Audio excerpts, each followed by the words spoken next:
নদীমাতৃক বাংলাদেশ, এই কথাটির মধ্যেই লুকিয়ে আছে আমাদের ভূগোল, ইতিহাস, ঐতিহ্য, জীবনের এক গভীর সত্য। অসংখ্য নদীর জলে গাঁথা এই বাংলাদেশ, নদীর বুকে ভেসে থাকা এক জীবন্ত সভ্যতা। পদ্মা, মেঘনা, যমুনা, ব্রহ্মপুত্র সহ শত শত নদী বাংলার বুক চিরে বয়ে গেছে। নদীকে বলা হয় বাংলাদেশের চালিকা শক্তি।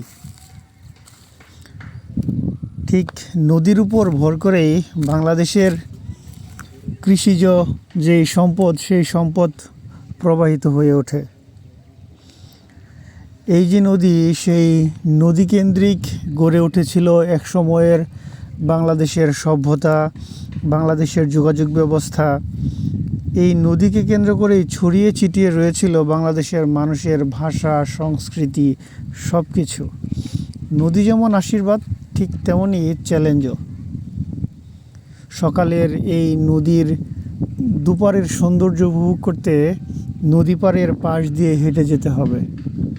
নদী পাড়ের পাশ দিয়ে হেঁটে যাওয়ার মুহূর্তেই ভোরের সকালের যে স্নিগ্ধতা, সেই স্নিগ্ধতা অনুভব করা যায়।